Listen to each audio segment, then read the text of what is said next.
Bismillahirrahmanirrahim. Assalamualaikum warahmatullahi wabarakatuh. Waalaikumsalam warahmatullahi wabarakatuh. Waalaikumsalam. Hamdan katsiran thayyiban mubarakan fih kama yuhibbu rabbuna wa yarda. Asyhadu an la ilaha illallah wahdahu la syarika lah wa asyhadu anna Muhammadan abduhu wa rasuluhu la nabiyya wa la rasula ba'dah. Allahumma salli wa sallim wa karim wa barik ala nabiyyina wa syafi'ina wa maulana wa qudwatina wa imamina Muhammad wa ala alihi wa sahbihi wa man ihtada bi sunnati wa hudahu wa amma ba'd. Sahabatku jamaah Majelis Keluarga Indonesia yang dirahmati Allah, alhamdulillah wa syukurlah. Setiap pagi alhamdulillah kita dipertemukan oleh Allah Subhanahu wa taala dalam majlis ilmu, sebuah majlis yang Allah turunkan rahmatnya, Allah turunkan sakinahnya, dan mudah-mudahan kita termasuk orang-orang yang istiqamah terus untuk hadir dalam majlis ilmu, sebuah majlis yang mulia yang disebut juga dengan taman-taman surga. Salawat dan senantiasa kita haturkan kepada Nabi kita baginda Rasulullah alaihi salatu wassalam, serta keluarganya, para sahabatnya, dan juga mudah-mudahan kita termasuk umatnya yang kelak akan mendapatkan syafaat dari beliau. Dan tentu tidak semua orang mendapatkan syafaat dari beliau, kecuali orang-orang yang disebutkan oleh Rasulullah, termasuk orang-orang yang menegakkan sunnah-sunnahnya. Dan kemudian mudah-mudahan kita termasuk orang yang dalam barisan para penegak sunnah dari Nabi kita baginda Rasulullah. Dan di pagi ini termasuk dalam salah satu bagian dari kita menegakkan sunnah adalah kita mengenal tentang adab, ya. Dan salah satunya dirujuk dari sebuah kitab Hisnul Muslim, dan inilah bagian yang kita mempelajari bagaimana Rasulullah SAW dalam bersikap, dan inilah yang jadi tema di pagi ini bersama guru kita Ustaz Dodi Al-Jambari. Kita doakan mudah-mudahan beliau senantiasa dalam keadaan sehat walafiat, dan juga Allah Amin. berkahi bersama keluarganya, dan juga tentu keistiqomahan dalam dakwahnya. Dan semuanya doa menjadi juga untuk kita semua. Mari kita sama-sama saling mendoakan. Mudah-mudahan Allah Subhanahu wa taala terus istiqomahkan kita hingga akhir hayat dan keadaan husnul khatimah. Amin Allahumma amin. Jemaah yang dimuliakan Allah, eh, di pagi ini Ustaz Dodi Al-Jambari hafizahullah taala insyaallah akan membahas sebuah tema tentang, tadi yang sudah saya sebut juga, tentang bagaimana bersikap yang baik gitu ya. Dan ini tentu ada dalam kitab Husnul Muslim yang alhamdulillah kita backgroundnya sama nih Ustaz. Backgroundnya sama nih Husnul Muslim, Masya Allah, tabarakallah. Hati orang mukmin itu kalau sudah dipersatukan nggak ada yang bisa nyegah. Masya Allah. Alhamdulillah, bini'matillah. Eh, Bagaimana bersikap ini memang tema yang sangat luas tadi ya. Jadi bersikap baik itu menjadi sebuah tema yang luas. Tentu masing-masing punya pilihan-pilihan dalam bersikap, dan sikap yang selalu baik itu harus dipelajari ya. Dan begitu banyak contoh-contoh yang disebutkan dalam hadis-hadis Nabi yang mulia yang tentu harus kita pelajari, dan bagaimana Rasulullah bersikap terhadap pasangannya, anaknya, sahabatnya, dan juga semuanya, bahkan musuhnya Rasulullah sudah mengajarkan yang secara detail gitu ya. Dan insya Allah ini kita nunggu apa nih yang akan dibahas lebih detail, mungkin bagian apa yang bisa kita ambil hikmah di pagi ini. Maka kita sama-sama simak, siapkan diri kita, hati kita, mudah-mudahan Allah bukakan pintu hidayah untuk kita semua. Amin Allahumma. Tafadhal mashkur Iya, Ustaz. baik. Syukran. Jazakumullahu khairan. Bismillah. Salatu wassalamu ala rasulillah. Assalamualaikum warahmatullahi wabarakatuh. Waalaikumsalam Waalaikumsalam warahmatullahi warahmatullahi wabarakatuh. Innal hamdalillahi nahmaduhu wa nasta'inuhu wa nastaghfiruh wa na'udzu billahi min syururi anfusina wa min sayyiati a'malina. May yahdihillahu fala mudilla lahu wa may yudlil falan tajida lahu waliyyan mursyida. Asyhadu an la ilaha illallah wahdahu la syarika lah wa asyhadu anna Muhammadan abduhu wa rasuluhu la nabiyya wa rasulullah ba'da. Allahumma salli wa sallim wa barik ala nabiyyina Muhammadin wa ala alihi wa sahbihi wa mawala wa la haula wa la quwata illa billah, amma ba'd. Bapak Ibu yang dirahmati Allah SWT, calon penghuni surga semuanya, kebersyukuran tentu adalah sebuah bagian kenikmatan, kesyukuran yang kita hadirkan dalam keniscayaan. Salawat serta salam semoga menjadi penyempurna kesyukuran kita kepada Allah. Kita tujukan kehadirat Rasulullah Sallallahu Alaihi Wasallam. Berikut para keluarga, sahabat, dan para pecinta risalah dan syariat beliau hingga akhir zaman. Mari kita hadirkan doa juga untuk para seluruh pembina, seluruh pengurus, seluruh panitia kebaikan yang ada di ruang lingkup kita ini, baik yang aktif maupun yang tidak, baik yang masih banyak menjadi pengamat, ya. Dan kita paham bahwa setiap kita punya skala prioritas, yang setiap kita punya masing-masing prioritas. Ada bagian di mana kita juga mohon kepada Allah Taala agar senantiasa Allah SWT curah limpahkan kepada kita tidak hanya hidayahnya, tetapi juga berikut dengan yang disebut dengan hidayah. Tidak hanya hidayah, tetapi juga inayah, iradah, qudrah, dan maunahnya terlebih, sehingga kita bisa menjalankan keislaman kita dengan istiqomah hingga akhir hayat kita. Dan setiap kita kelak diwafatkan oleh Allah SWT dalam keadaan husnul khotimah, dan kemudian kita dikumpulkan bersama dengan keluarga di surganya. Amin. Allahumma amin. Mari kita mulai dari surat yang ke-67, ayat yang kedua. Bahwa Allah Tabaraka wa Ta'ala selalu senantiasa menghadirkan begitu banyak persoalan atau menghadirkan takdir yang terbaik untuk kita. Mungkin cara kita menanggapi atau melihat sesuatu, POV-nya, cara pandangnya, point of view-nya, mungkin jadi beda-beda. Kadang-kadang kita lupa menempatkan bahwa kita sebagai objek.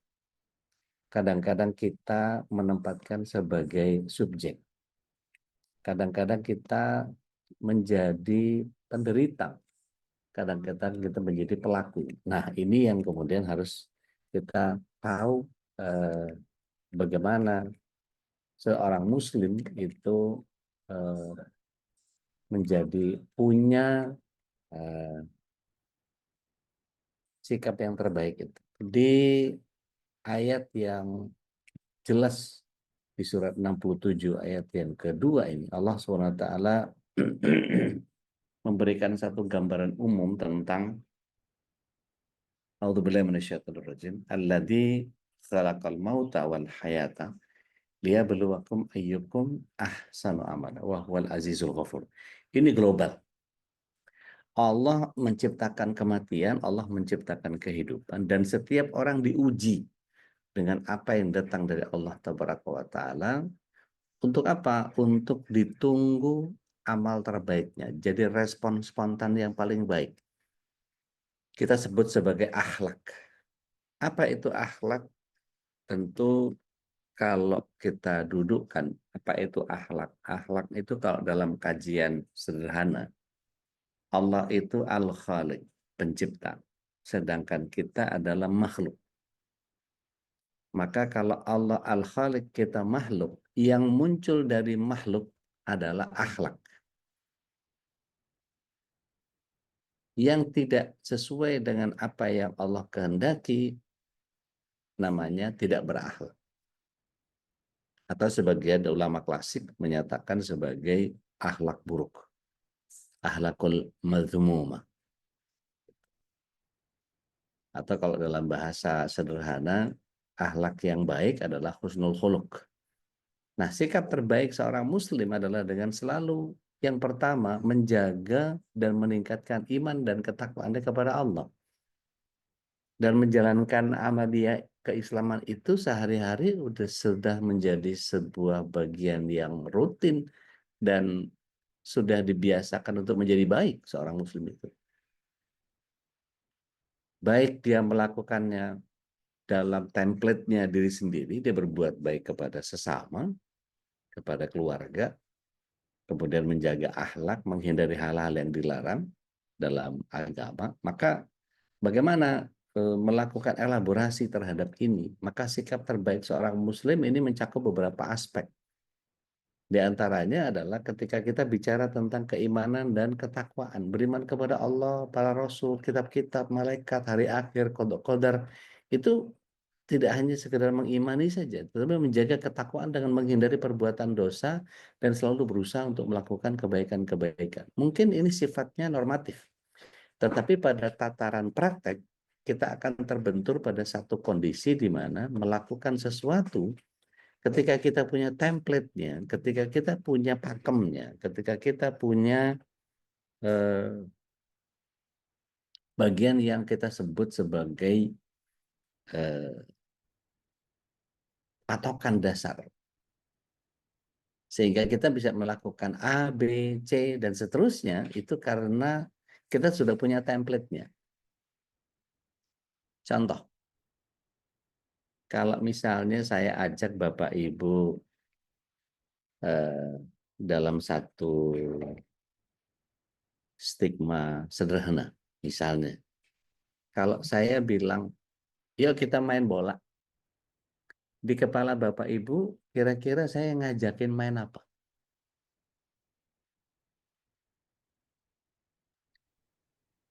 Main bola. Iya, main bola. Bola yang mana yang dimaksud? Bola kaki Kan udah tendang, Nah, bola. Sepak bola. kira-kira kalau ngukur saya gitu ya, yang bekas stroke kakinya pincang, mungkin nggak ngajak main bola dengan konteks sepak bola? Enggak. Enggak. Bola tangan. Nah, kan jadi pertanyaannya berikutnya adalah, maksud Ude nih main bola apa nih? Maka kemudian ada sebuah bagian perincian. Maksudnya mau main bola apa, Dek? Padahal yang namanya permainan bola itu bisa apa saja. Jadi kalau kita bicara spesifikasi variasi permainan bola itu apa aja selain bola kaki?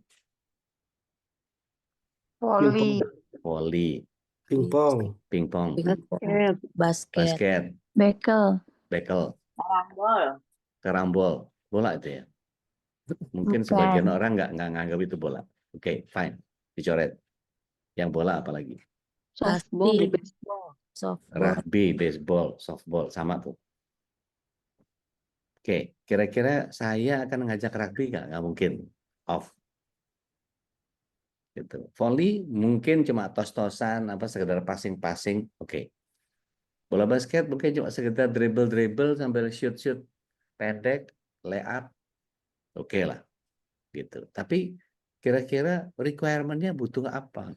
Kalau basket butuh lapangan, tenis butuh lapangan, butuh raket juga. Gitu. Kira-kira yang dimaksud main bola itu mengerucut kepada bagian main bola maksudnya apa nih? Kalau bola bekel harus ada bekelnya. Kalau bola tangan, curveball gitu ya, mesti ada keranjang di tengah. Nggak taunya saya maksud itu main bolanya di tempat mandi bola. Kan jadi nggak nyambung. Artinya secara spesifikasi, maksudnya harus diperjelas dulu, ini main bolanya main bola apa. Sehingga setiap orang punya pemahaman yang sederhana tentang mau main bola yang seperti apa. Oke, kalau saya misalnya bola kaki, berarti orang kebayang ada dua. Bisa soccer, gitu ya. Bisa soccer, bisa 3-on-3, gitu. Bisa apa namanya, futsal, karena bolanya sama nggak? Sama bolanya, main kaki. Tapi model kayak saya yang sudah pincang ini jalannya nggak mungkin ngajakin bola itu. Jadi dimaksud main bola apa deh? Pasti ada pertanyaan tuh. Nah, pertanyaan yang begitu muncul ke saya, maksudnya main bola apa udah nih? Itu kan pertanyaan itu tergantung kedekatan kita masing-masing. Kalau kita punya kedekatan yang cukup, akrab banget, afwan, pencernaan lagi ngaco. Gini,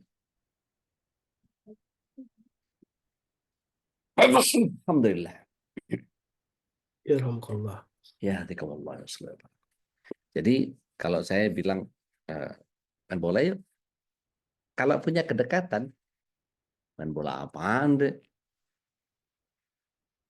Kalau orang yang agak ngeremehin saya dalam pengertian, nah udah pincang bekas truk mau main bola apaan sih? Main bola apaan emang? Gaya bicara, penekanan. Kalau misalnya saya ngajak cucu, main bola yuk. Pasti pertanyaannya main bola apa, Kong?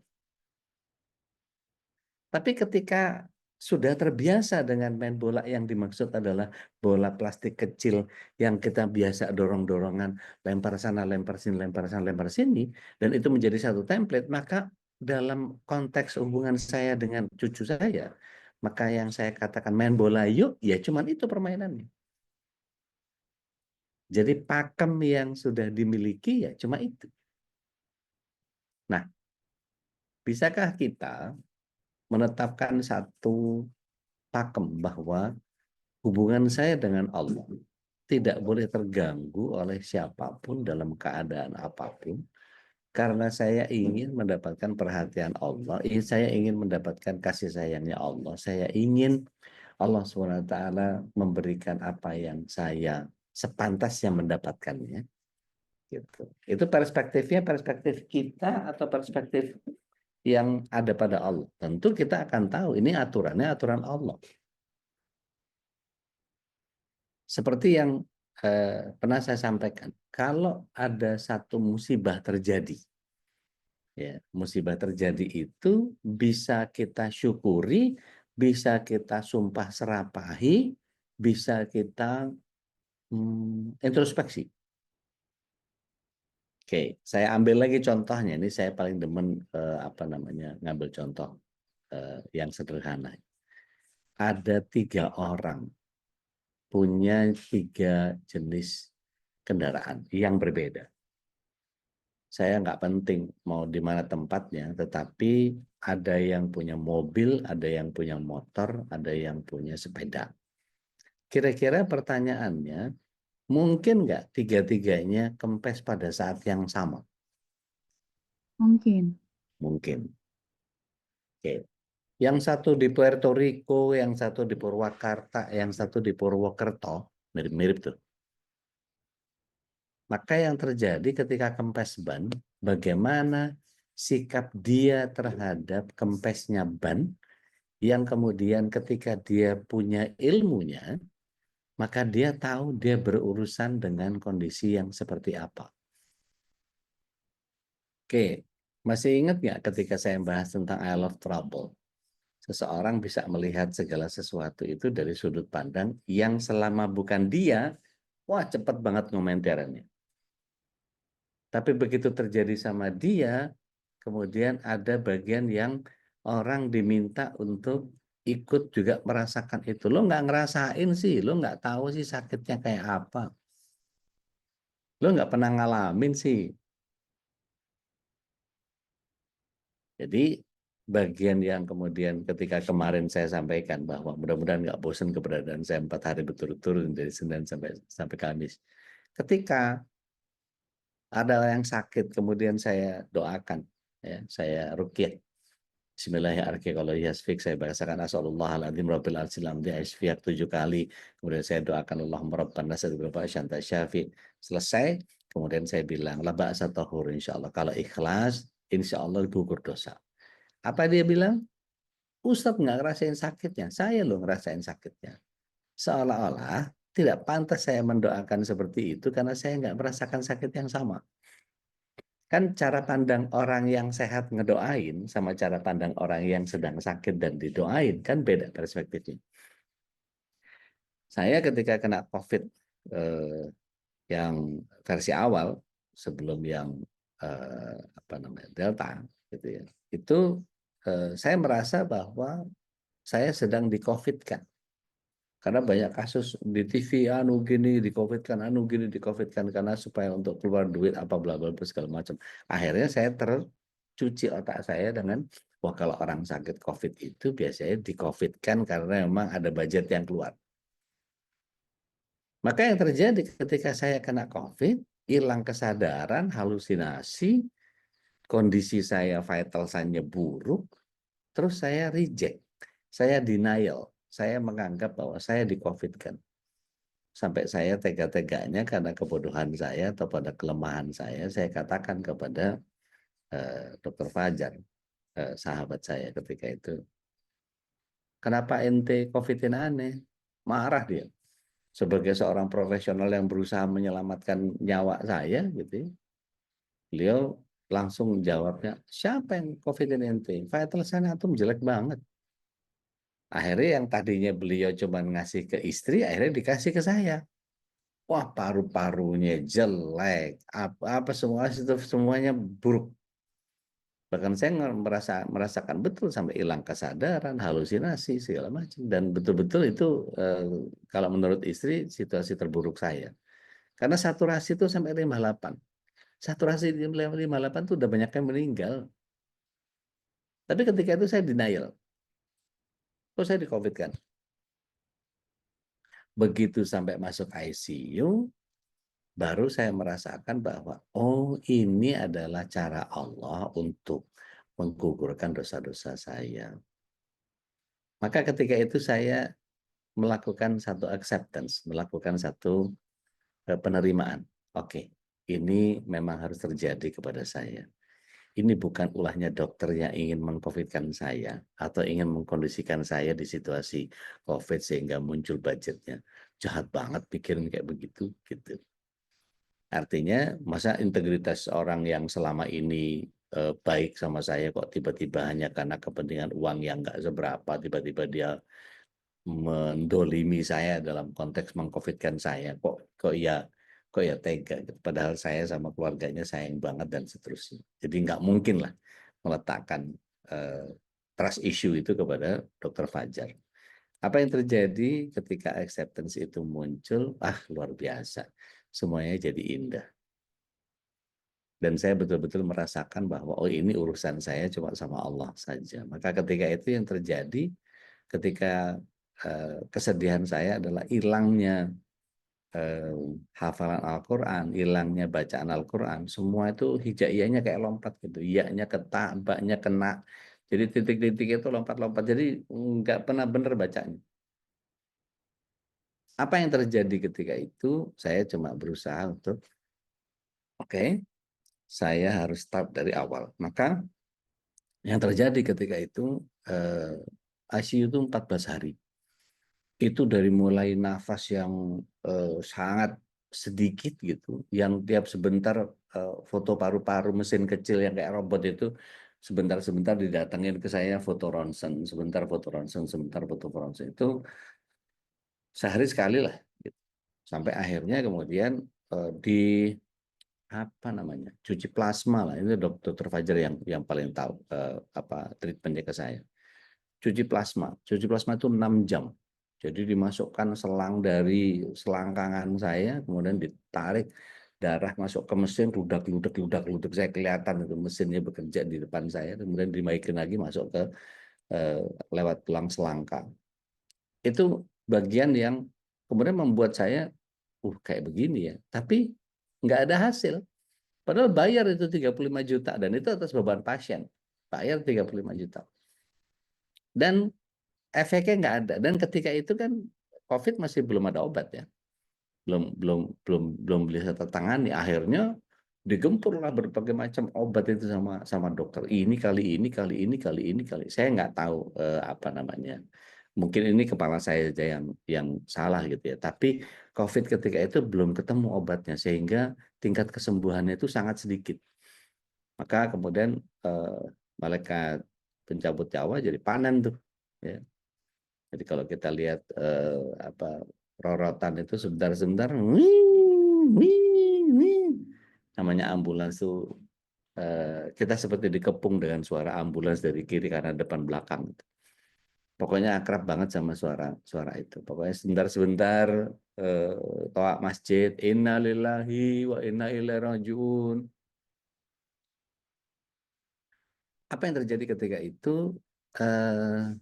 Dokter Fajar ngobrol sama saya karena saya sudah mulai sadar bisa diajak ngobrol, sudah proning, sudah macam-macam, sudah treatmentnya sudah sangat nyaman dan sudah naik saturasi saya itu sampai kira-kira 60-70-an lah, masih belum baik tapi it's okay, fine. Sampai kemudian ketika itu naik ke kondisi di mana kata Dokter Fajar di Hyandra Clinic itu ada Dokter Karina yang bawa stem cell dari teknologinya Jepang.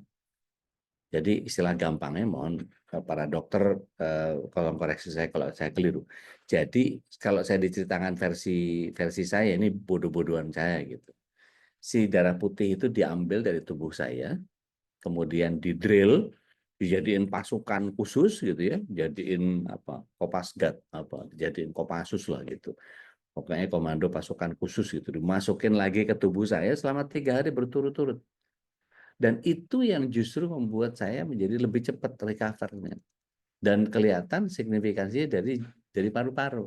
Paru-paru yang tadinya putih, kalau saya share gambarnya mengerikan lah kalau buat kita lihat itu. Putih, benar-benar putih gitu. Nggak ada hitamnya. Artinya yang namanya virus menyebabkan pneumonia itu nutup begitu parah gitu. Tapi yang terjadi ketika 3 hari di PRP atau apa namanya, orang Hyandra Clinic yang tahu. Alhamdulillah membaik sampai akhirnya kemudian naik saturasi itu ke 98. Dalam kondisi 3 hari sudah 98, 99 sudah sampai 100, sudah recover. Nah itu yang kemudian membuat saya hilang semua, ayat-ayatnya hilang, Al-Quran hilang, dan saya betul-betul merasakan kesedihan yang teramat sangat ketika itu. Maka saya teleponin semua Ustadz mohon nasihatnya. Saya seperti dalam satu kondisi, ada dokter Homima namanya, beliau sabar banget, udah kayak kerabat. Begitu dia datang periksa, saya sudah ada di tempat observasi, sudah keluar dari ICU, beliau tanya, ketemu sama titik putih yang terang. Kok dia tahu? Rupanya itu namanya hipoksia. Hipoksia itu adalah saat di mana udara tidak banyak di otak kita. Sehingga setiap pasien pasti akan mengalami seperti titik bening begitu, yang kemudian sinarnya tipis dan kemudian melewati kita. Nah saat itu saya tahu betul bahwa inilah saat di mana saya bertemu dengan Allah. Karena itu cahayanya tipis, jadi terang, kondisi terang gitu. Terus ada cahaya keemasan terang gitu, setitik cahaya tipis tapi meneduhkan. Begitu lewat, maka kemudian saya bilang, oh ini urusan cuma sama Allah aja. Dah, saya ketika itu saya ikhlas-ikhlasnya ikhlas. Kalau emang harus wafat sekarang, saya siap, insya Allah. Nah, itu cuma dikir aja udah. La ilaha illallah, la ilaha illallah, la ilaha illallah. Alhamdulillah, qadarullah wa syafa'al, anak saya yang kedua bisa, belum nikah waktu itu. Dia nemenin saya di ruang observasi, sehingga kebutuhan apapun dia yang bantu. Saya mesti ke kamar mandi, saya mau ini, mau sholat, mau apa segala macam dalam keadaan yang sangat terbatas. Itu dia yang merojaahin saya sampai betul-betul alhamdulillah masuk dalam fase yang buat saya, loh, apa nggak boleh ngajar lagi kali ini? Jualan garam aja saya, gitu. Apa nggak boleh ngajar lagi saya? Jadi ketika baca Al-Quran hilang-hilang itu, sedihnya minta ampun. Nah, pada saat itu yang harus muncul dari saya adalah kesadaran tinggi bahwa Allah mendesain ini untuk saya. Bukan saya dikorbankan, bukan saya. Pokoknya saya nggak berusaha untuk, ya ini full kuasanya Allah. Nah, Kan kita nggak harus berada dalam situasi yang sama seperti saya untuk menyadari bahwa ini semua adalah perbuatan Allah, atau ini rekayasa Allah, atau ini takdir yang Allah SWT berikan kepada kita, gitu kan ya. Balik lagi, kalau tadi misalnya kita sedang dikempesin bannya, kita naik mobil, naik motor, naik sepeda. Kira-kira apa sikap kita ketika terjadi kempes ban tadi? Yuk kita olah POV kita, point of view kita, cara pandang kita terhadap musibah. Musibah itu sebetulnya apa terhadap kita? Dia ujian, dia peringatan, atau azab? Yang mana kira-kira?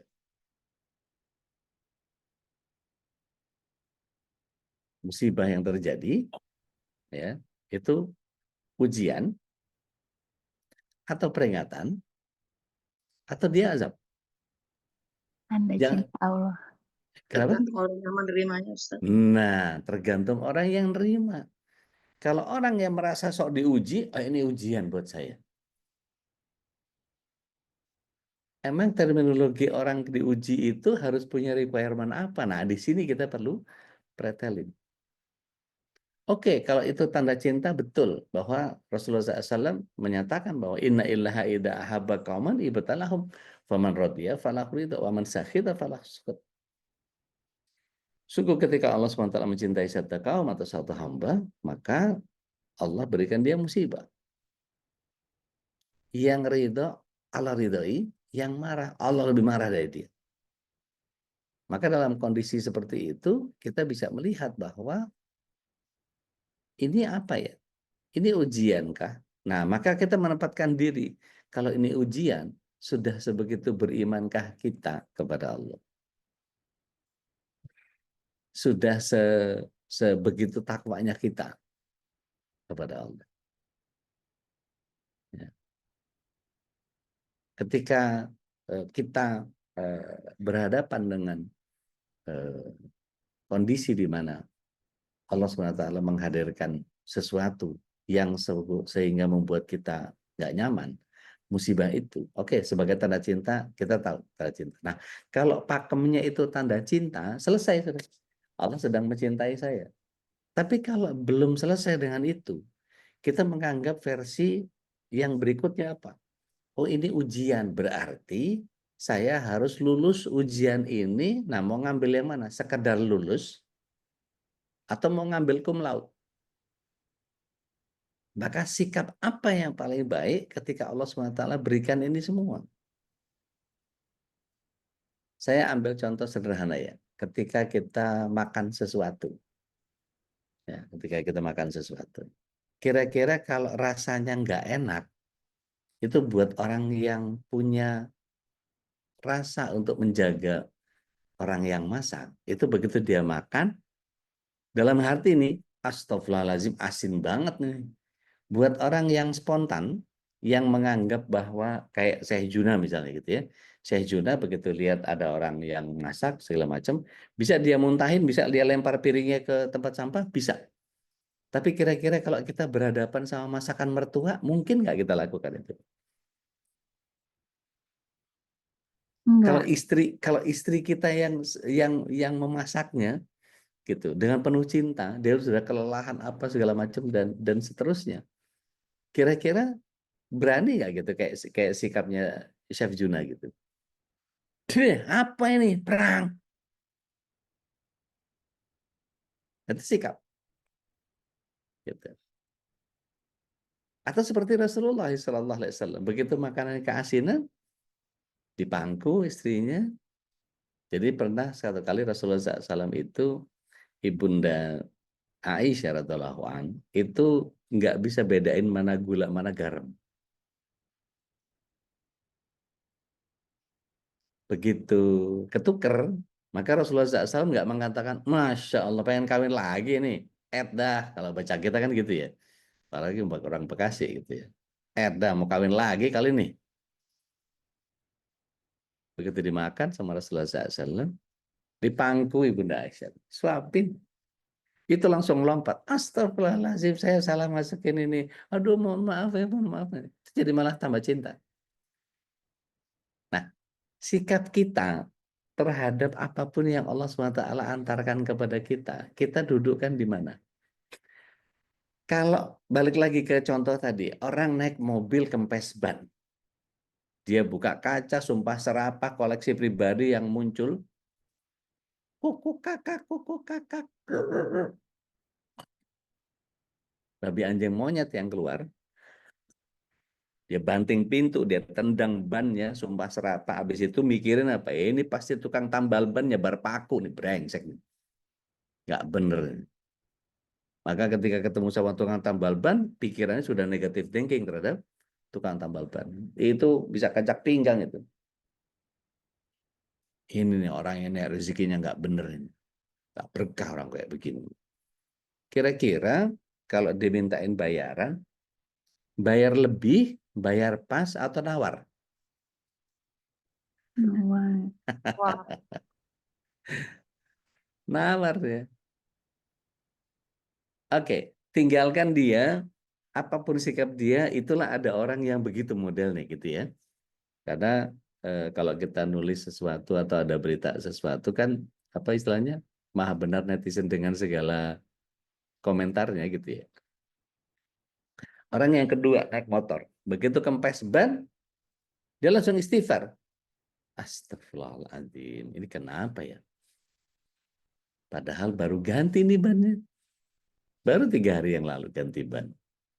Baru dia mikir dan introspeksi. Dari sekian banyak orang lewat di jalanan ini, ada ribuan motor, ada ratusan mobil. Ada begitu banyak orang. Kenapa malaikat pilih saya ya?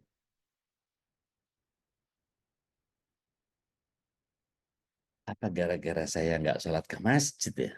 Apa gara-gara saya nggak bangun tahajud padahal udah ditelepon bolak-balik sama Bupati Sabila, Salsabila.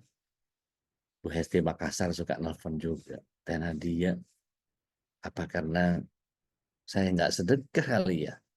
Apa karena saya, itu berusaha untuk nyari kesalahan apa nih? Apa nih? Apa nih? Begitu berusaha untuk dicari, gitu ya. Begitu berusaha untuk dicari, baru dia, ini kayaknya kelalaian-kelalaian saya yang menyebabkan saya diperingatkan sama Allah. Baru muncul, astagfirullahaladzim.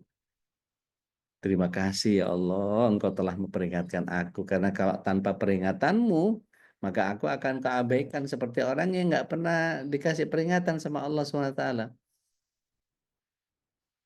Anak kita kalau melakukan satu kesalahan, orang tua udah kesel sama kita, bodoh amat lu mau ngapain, nggak mau seng-seng sumbel apa, mau nyungsang-nyungsang, mau nyumbel, bodoh amat nggak pikirin. Susah banget kasih tahu, bader banget dia. Bocah orang danta itu kalau orang itu tuh. Dibiarin kita diumbar. Nah Allah kalau ngumbar kita, uji enggak, peringatan enggak, dicintai enggak, di azab enggak, dibiarin aja diantep. Lo mau apa-apa, ngapain kayak bodo amat dah. Akhirnya apa? Seolah-olah, mohon maaf nih, everything goes well. Ibadah lancar. Semua berjalan sebagaimana mestinya. Begitu ditanya mau berangkat haji, bikin apa namanya, walimah safar ya. Berangkat walimah safar, salamin satu-satu, minta maaf, mau berangkat. Begitu berangkat di sana semuanya mulus, nggak ada masalah. Ke masjid nggak diusir sama askar. Dapat zam-zam, bisa dapat lebih, bisa bawa terus tiap kali. Apa sih? Everything goes well. Makan nggak pernah masalah. Kayaknya indah aja gitu. Masya Allah, luar biasa. Begitu pulang, balik lagi ke Indonesia, balik lagi nggak ngaji lagi, nggak ke masjid lagi, nggak sedekah lagi, nggak ikut kajian lagi. Jadi ya everything goes well, nggak ada yang nothing wrong with me. Semua dimudahkan, dilancarkan sama Allah SWT. Akhirnya kufur nikmat ya. Dia lupa bahwa itu adalah cara Allah untuk ngumbar kita, diulur semuanya, apa yang dia rasakan. mohon maaf, selama ini kita bekerja selalu dapat duit. Oke, fine. Kalau diulur terus sama Allah SWT, sementara orientasi kita hanya hitung-hitungan itu aja.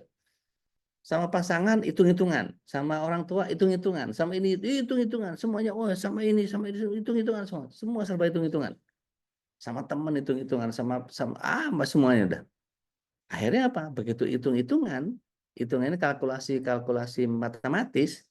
Yuk sama-sama kita lihat surat 11 yuk, ayat 15, ayat 16. Surat 57 ayat 20 yuk kita lihat. Sehingga kita tahu betul bahwa tidak ada kemuliaan dunia ini. Seperti yang kemarin saya katakan bahwa tidak ada kemuliaan di tempat di mana para nabi dihukum. Nabi Adam itu dimasukkan ke bumi ini dihukum. Jadi ini tempat hukumannya para nabi. Kok kita malah mau nyari kemuliaan di dunia, apa nggak salah itu. Ada yang udah ketemu? Surat 57 ayat 20 atau surat 11 ayat 15 16. Monggo 11, silakan. 15 sudah ya. Mangga 11 15 16 silakan. A'udzubillahi minasyaitonirrajim. Barang siapa menghendaki kehidupan dunia dan perhiasannya, pasti kami berikan balasan penuh atas pekerjaan mereka di dunia dengan sempurna, dan mereka di dunia tidak akan dirugikan. 16. Itulah orang-orang yang tidak memperoleh sesuatu di akhirat kecuali neraka. Dan sia-sialah di sana apa yang telah mereka usahakan di dunia, dan terhapuslah apa yang telah mereka kerjakan. Waliyadzubillah. Barakallahu fiik. Jadi ketika Allah SWT mengulur urusan dunia, jika engkau menghendaki keduniaan, dikasih sama Allah. Apa yang dimau dikasih sama Allah. Mau apa? Diulur sama Allah SWT. Apa? Mau apa? Harta. Nyoh. Kedudukan. Status. Dikasih.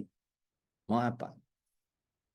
Dibikin cantik, tinggi, semampai, punya duit, apa segala macam. Orang lain susah, dia mah enak.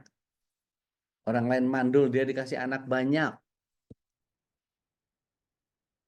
Terus tuh dikasih kedudukan apa segala macam. Oh, orang lain susah nyari kerjaan apa segala macam. Dia mah banyak duit. Aman, lancar rezeki. Bagaimana sikap yang dia munculkan ketika berhadapan dengan itu semua? Ada orang yang begitu kena musibah, wah langsung kayak kiamat pribadi. Ya Allah, kenapa saya ya Allah? Karena selama ini kurang bersyukur.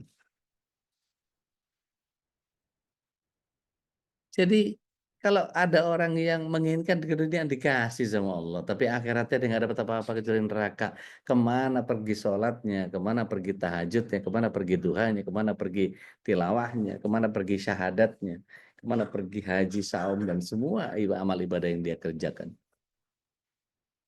Sia-sia, karena orientasi dia bukan akhirat. Waktu kita ngobrol sama Babe Hekal di hari Selasa, orientasi kita itu akhirat.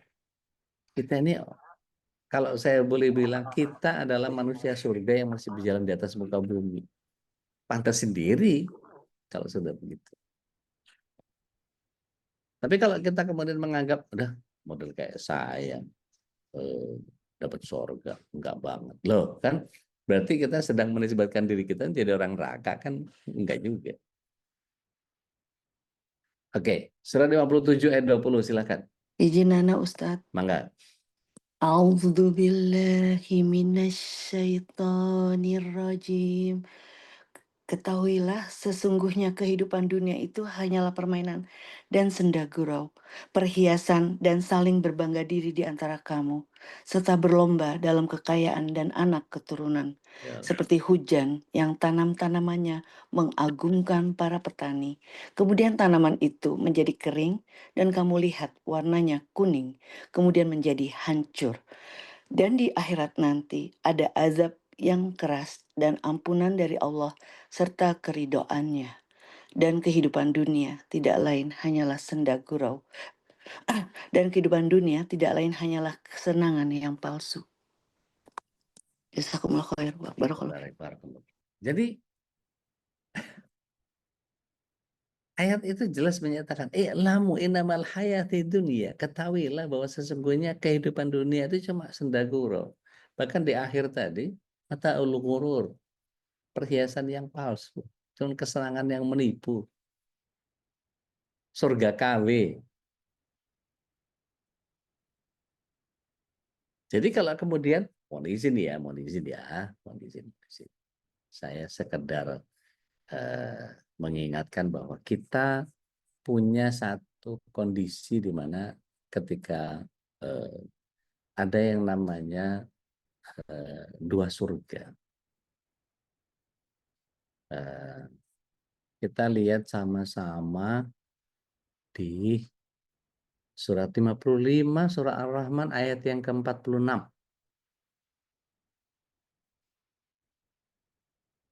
Ya udah, Mangga. 55 ayat 46. Ya. Auzubillahiminasyaitonirrajim. Dan bagi siapa yang takut akan saat menghadap Tuhannya, ada dua surga.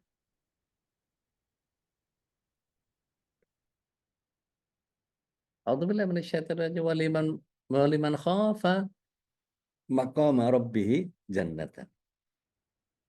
Bagi orang yang punya rasa takut dia akan menghadap Tuhannya, ada dua surga. Maksudnya ada dua surga gimana, Ustaz? Nah, ini mohon izin saya berbagi sedikit saja. Waktu saya terbatas ya kalau kemis ini ya Bapak Ibu. Sok sibuk biasa, nyari amal. Ngamen biasa. Baik, kelihatan kan ya yang saya share nih ya. Waliman khafa maqama rabbih jannatan. Kelihatan ya? Kelihatan nggak? Jelas, Ustaz. Baik. Tapi perhatikan bahwa ada bagian yang disebut dengan dua surga. Ada surga dunia, ada surga abadi. Ini panjang loh kalau mau dibahas. Surga dunianya itu bisa berupa kebahagiaan hati. Siapa yang nentuin, kita atau Allah? Kesalahan keluarga kita atau Allah? Kebaikan pasangan kita atau Allah? Keindahan akhlak keturunan kita atau Allah? Keberkahan hidup kita atau Allah? Kenikmatan ibadah kita atau Allah? Ikhtiari atau given? Datang dari Allah karena yang kita lakukan pakai hukum tabur tuai, pakai hukum kausa prima, pakai hukum sebab akibat. Karena apa ini terjadi? Maka sikap kita ketika muncul di surga dunia itu ada kebahagiaan hati, ada kesolehan keluarga, ada kebaikan pasangan, ada keindahan akhlak keturunan, ada keberkahan hidup, atau kenikmatan ibadah. Maka yang kita syukuri adalah bagian, Allah baik banget ya sama saya. Maka syukurnya jadi lebih banyak. Tapi kemudian mohon izin ketika bicara tentang surga yang abadi. Surga yang abadi itu bagian yang kalau kita perhatiin apa saja yang akan bisa didapati. Berawal dari nikmat kubur. Kemudahan semua ya urusan, dimudahkan semua persoalan, dikaruniakan kebaikan, dikelilingi bidadari, nikmat surga selamanya. Ada nggak orang yang di dunia nggak dapat surga tapi dapat surga abadi? Ada. Kawan-kawan kita, saudara-saudara kita di Palestina, suaminya ganteng mati. Istrinya cantik mati. Anaknya lucu-lucu mati. Tapi mati dalam konteks template-nya mereka adalah syahid. Para wanita-wanita Palestina itu apakah mereka problem kalau dijadiin istri kedua, istri ketiga, istri keempat? Nggak ada masalah. Nikahi saya sah. Saya akan hadirkan anak penghafal-penghafal Quran, gedean dikit tak suruh melawan Zionis Israel. Laknatullah alaih. Mati masuk surga. Pendek mikirnya.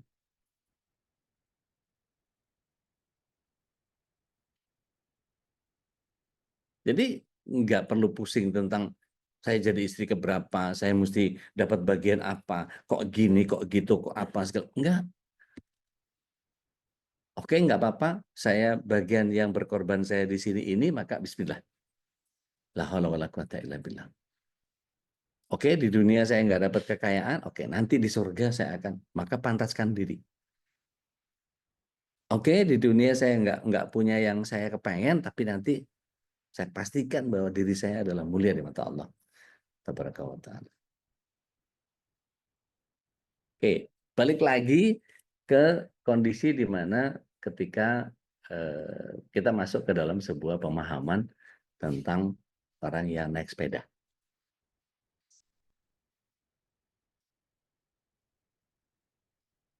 sepeda itu begitu kempes, dia ketawa, nggak kayak yang naik mobil caci maki sumpah serapah suuzon sama tukang tambal ban, nebar paku. Tidak seperti orang yang kedua, dia berusaha untuk introspeksi diri. Orang yang ketiga itu begitu kempes bannya, dia tahu dia sudah selesai dengan persiapan hatinya kepada Allah.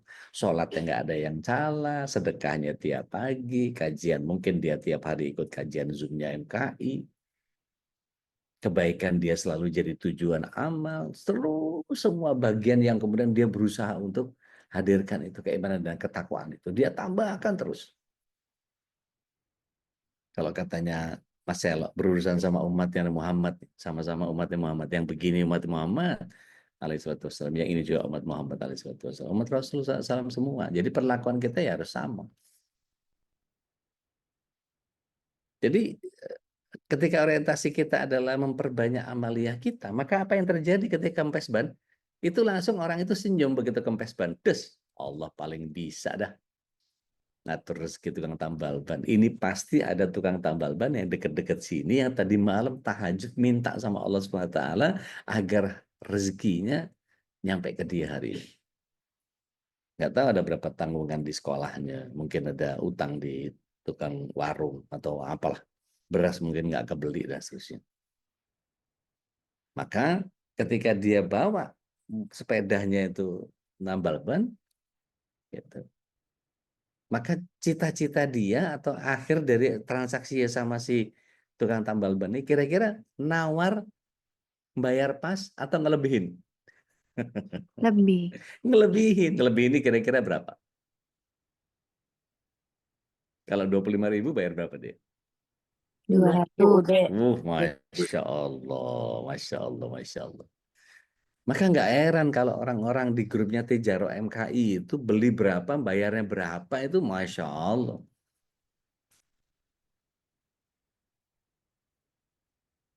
Maka jangan kaget kalau tiba-tiba ada orang-orang Tijaro di MKI itu berusaha untuk nyari amal. Yang jualan maunya ngelebihin, gitu. Yang beli juga maunya ngelebihin. Masya Allah. Saling sodako. Dan itu terjadi di Madinah. Ya Rasulullah, Yahudi menguasai pasar kami. Mereka mencampur antara kurma yang baik sama kurma yang jelek. Mereka mainan harganya, mereka mainin timbangannya. Terus apa yang kalian lakukan, kata Rasulullah SAW? Ya kami tidak bermain dengan itu. Kami tidak nambahin, tidak bermain timbangan. Kami tidak main campur produk yang jelek sama yang bagus dan yang jelek. Dan kami ya berusaha untuk memilahkan produksinya seperti apa dan sebagainya. Kata Rasulullah SAW, salah. Lah kok malah salah? Gimana ceritanya? Tambahin timbangannya. Apa yang terjadi kalau misalnya beli ajwa gitu ya, sekilo yang panen tahun lalu sama yang panen tahun sekarang. Kalau Yahudi dicampur,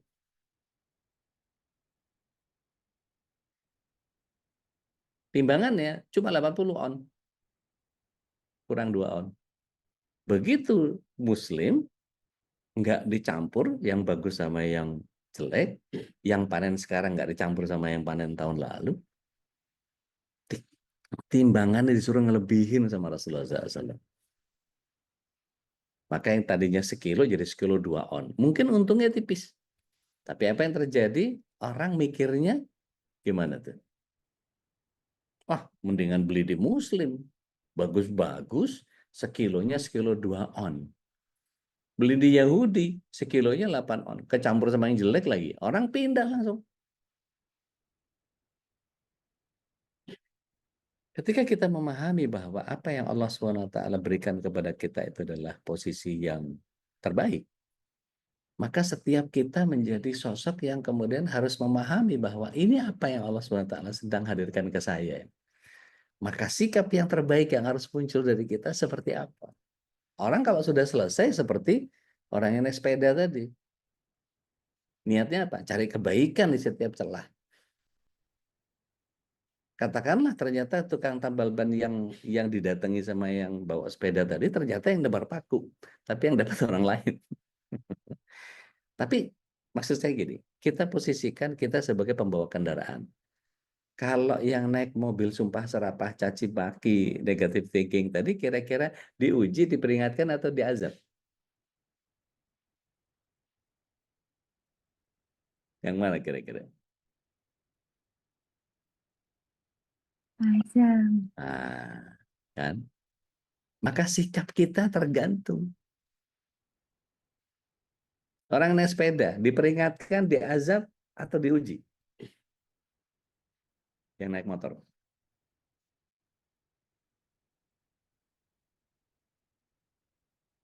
Peringatan kan? Diperingatkan. Karena banyak kelalaian yang dia lakukan. Terus orang yang udah melakukan semuanya, sudah sedekah, sudah ini, sudah apa sih, semua standar minimum requirement beriman dan bertakwa itu sudah di atas itu. Tapi kok masih juga kempes ban? Mungkin nggak orang yang bertakwa kempes ban? Mungkin. Diuji mau naik lagi level. Jadi kalau kayak model kita masih diingat sama Allah SWT, masih dicintai oleh Allah SWT, apapun yang terjadi sama kita, pastikan bahwa kita sedang dicintai oleh Allah SWT. Apakah kita diuji, apakah kita diperingatkan, apakah kita diazab oleh Allah SWT, inilah cara Allah SWT untuk mendatangkan kita kembali kepada Allah SWT. Selama ini kita menjalankan ibadah hanya karena menjalankan kewajiban. Bas. Pernahkah kita kemudian datang kepada Rasulullah, kepada Allah SWT seperti sebagaimana Rasulullah SAW yang ketika dicegah sama Ibunda Aisyah, ya Rasulullah, kenapa sih kamu sholat sampai gitu banget, sampai kakinya bengkak-bengkak? Kamu kan udah dijamin surga, nggak cukup aja, udahlah, udah dapet surga, udahlah, mau cari apa lagi sih? Ini bahasa terjemahan saya ya. Tapi tentu Ibu Aisyah nggak akan nanya seperti itu. Tapi apa jawaban Rasulullah SAW mengagumkan? Justru karena aku dijamin surga, tidak bolehkah aku menjadi abdan syakur? Jadi ibadah itu menjalankan tugas atau kita menikmati ibadah kita. Jadi menjalankan ibadah itu kita menikmatinya atau sekedar menjalankan perintah. Mencari kenikmatan ibadah dalam konteks untuk saya pribadi atau untuk membahagiakan keluarga kita sehingga bisa mereka merasakan kenikmatan ibadah yang sama.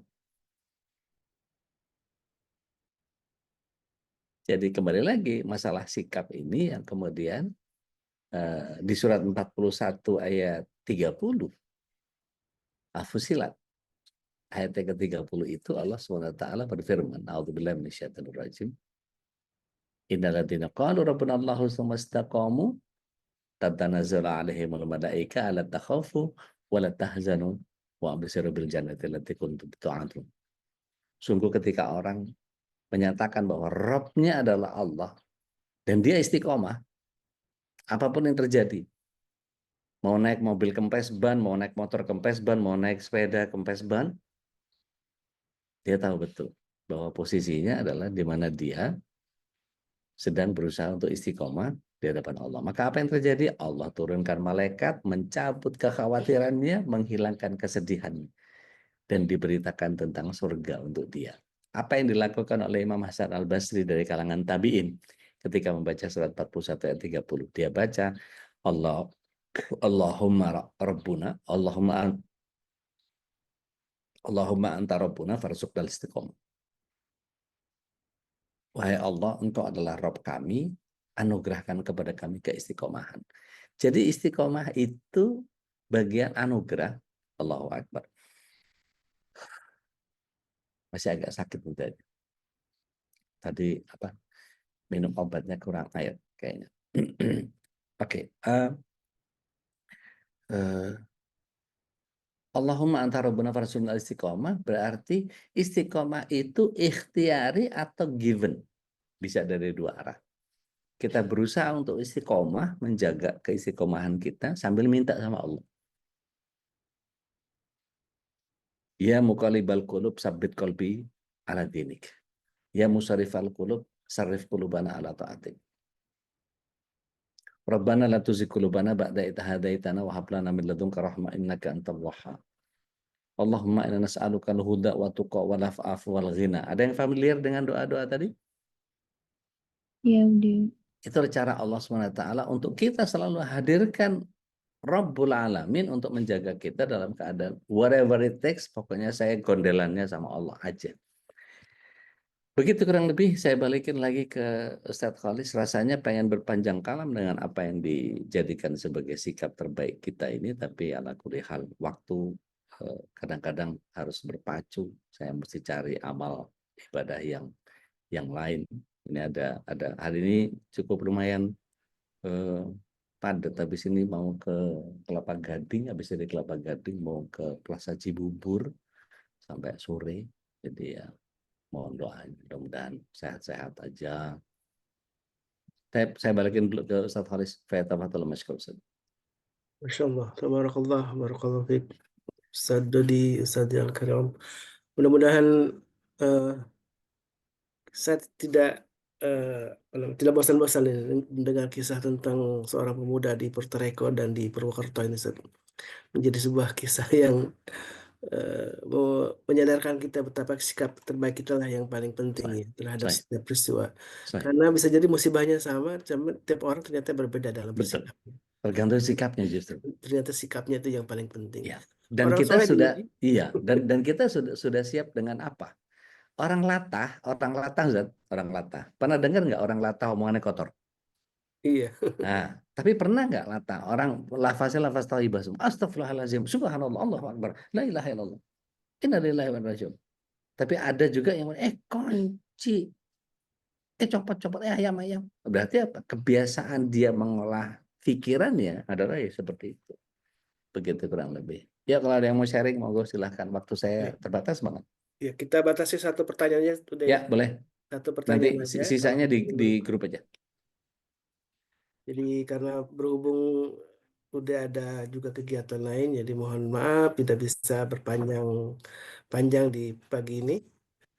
Walaupun tidak ada, nanti insya Allah tetap kita akan berjumpa dengan Uda insya Allah di pekan depan. Bunda Dina ya, langsung to the point ya, Bunda Dina. Ya, Assalamualaikum Ude. Kalau ini dari Waalaikumsalam Wonogiri ya. warahmatullahi. Monggo Pak Din. Iya Ude. Iya Ustadz Khalis. Ude, mau tanya. Kemarin kan kita bahas tentang istighfar, hari ini tentang istiqomah Ude. Nah, minta tolong benang merahnya Ude gitu. Kadang untuk kita istiqomah itu kadang banyak rintangan ujian di tengah jalan kita gitu, sehingga kita harus banyak beristighfar pastinya gitu. Nah, mohon nasihatnya gitu untuk keterkaitan di antara dua ini gitu, karena hal dua ini sangat terkait gitu. Di mana kita istiqomah pasti ada ujiannya gitu. Baik. Bismillah, salatu wassalamu ala Rasulillah. Ringkas saja, baca surat 41 ayat 6. Yuk, cepet-cepetan. Go, move. Siap, Bude. Maka. 41 ayat 6. Ya, terutama di bagian akhir tuh. Nah, ya, lanjut, silakan. A'udzubillahiminasyaitonirrajim. Katakanlah Muhammad, aku ini hanyalah seorang manusia seperti kamu, yang diwahyukan kepadaku bahwa Tuhan kamu adalah Tuhan yang Maha Esa. Karena itu tetaplah kamu beribadah kepadanya dan mohonlah ampunan kepadanya. Dan celakalah bagi orang-orang yang mempersekutukannya. Masya Allah. Mbak Din, di bagian akhir ayat itu, fastaqimuhu ilaihi, terus apa?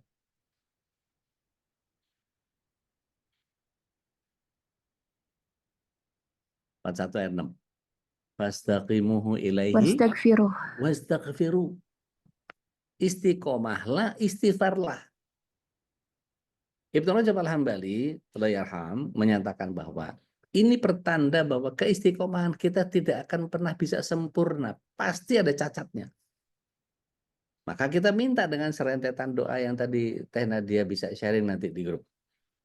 Ya muqallibal qulub, sabit qulubana ala ta'atik, ya musarrifal qulub, sarif qulubana ala ta'atik. Inna Allahumma ini as'alukal afwa, as'alukal huda wa tuqa wal afa wal ghina, yang surat 3 ayat 8. Rabbana la tuzigh qulubana. Minta aja sama Allah SWT supaya terus dikasih. Tapi itu tidak akan pernah bisa sempurna. Jadi pasti ada cacatnya karena ayat itu menyatakan fastaqimu ilaihi wastaghfiruhu. Setelah engkau berusaha untuk istiqomah, maka sempurnakan keistiqomahanmu itu dengan istighfarnya. Jadi di sini tanda bahwa istighfar tadi adalah dalam rangka keistiqomahan itu tadi. Mudah-mudahan nggak bingung nih saya ngomong. Paham nggak, Wadin? Paham Ude. Istiqomah barengin sama istighfar. Karena istighfar itu bagian yang akan menutup kesempurnaan daripada keistiqomahan kita yang cacat itu. Clear? Ya. Karena itulah setelah sholat pun kita Insya Allah mesti Ude. dimulai dengan Masya Allah. istighfar, Ustaz, ya. Iya, itulah makanya. Wallahu a'lam bishawab. Jadi kalau kita berinteraksi terus, perbanyak baca Quran, itu kita akan nemu sendiri. Itu kayak gitu tadi, itu tek ceng, gitu. Jadi jangan terlalu kagum sama, udah hebat ya bisa. Enggak. Saya selalu berusaha untuk ini tuh ada di situ, ini ada di sini, ada di sini, ada di sini, gitu. Dokter Fikir di awal-awal saya bahas tentang ayat ini apa semua, bisa tektokan begitu, ya nggak tahu. Gitu. Kayak kemarin ibu siapa tuh yang nanya, surat berapa yang dibahas tadi, nggak tahu tuh, belum meluncur gitu aja udah. Jadi kalau mengenali, nah sama kayak saya mengenali yang namanya Mas Elo yang mana, yang namanya Mas Nandar yang mana, yang namanya Mbak Din yang mana, yang namanya itu kenal karena berinteraksi. Ayat pun begitu. Ya kalau kita mengenali ayat,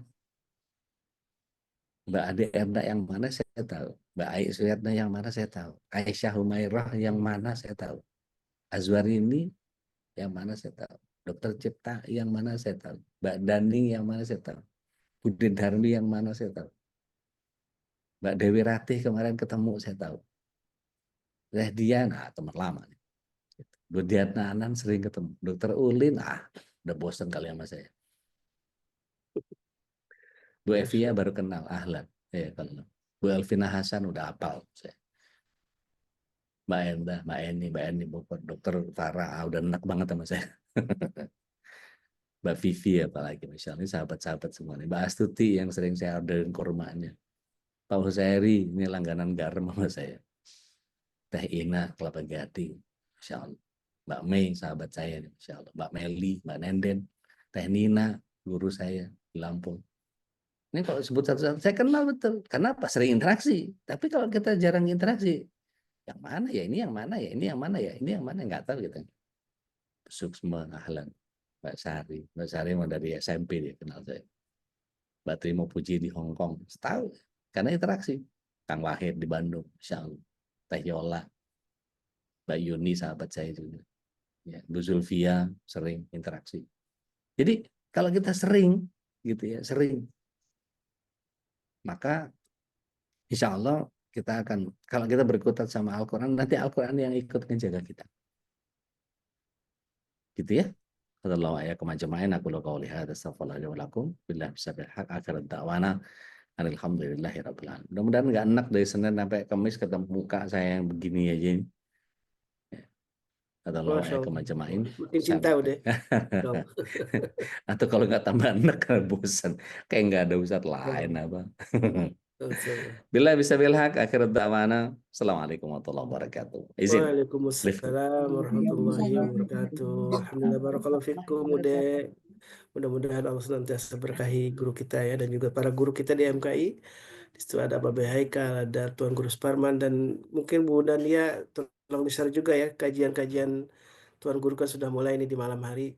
Jadwalnya mungkin juga di-share, karena Alhamdulillah tidak hanya tadabbur Quran, semalam saya juga ikuti tadabbur Quran bersama Tuan Guru, juga di situ ada kajian fikihnya, ternyata juga ada tahsinnya Qurannya. Jadi Masya Allah ya, dari malam sampai pagi ini, dari mulai bangun tidur kita sudah disuguhi kajian, bahkan menjelang tidur pun kita sudah diingatkan oleh para guru kita. Mudah-mudahan ini jadi bagian amal soleh para guru dan juga para pengurus MKI yang sudah berupaya terus gitu ya untuk menyediakan apa namanya, wasilah untuk ke surga, karena orang yang terus menempuh jalan dalam hadis ilmu ini disebutkan dalam sabda Nabi yang mulia, man salaka tariqan yaltamisu fihi ilman sahalallahu bihi tariqan ilal jannah. Orang yang menempuh jalan untuk menuntut ilmu ini, kata Rasulullah SAW, maka Allah akan mempermudah baginya jalan menuju surga. Mudah-mudahan kita semua dihubungkan terus dalam jalan kebaikan, dan Allah istiqomahkan kita dan teruslah beristighfar kepadanya, dan mudah-mudahan Allah terus mengaitkan hati kita dalam kebaikan, dan insya Allah kita dimudahkan juga untuk terus berjumpa dalam, tidak hanya di Zoom, juga dalam kajian-kajian offline ya. Dan insya Allah kita ada kajian di Bandung Nanti insya Allah dikabari jadwalnya oleh admin ya. Mudah-mudahan terus kita juga bisa roadshow ke beberapa kota dengan menghadirkan para guru kita, dan ini adalah sebuah upaya kita untuk juga berkontribusi dalam kegiatan dakwah di tanah air ini dan memberikan kebaikan kebermanfaatan untuk kita semua. Dan jazakumullah khairan katsira kepada para jamaah yang sudah berinfak fisabilillah rutin setiap pagi mengirimkan hartanya untuk diamanahkan kepada kami, dan insya Allah ini menjadi bagian membuat kami semangat untuk terus menjadikan MK ini sebagai wasilah atau media untuk menegakkan dakwah untuk li'ilai kalimatillah.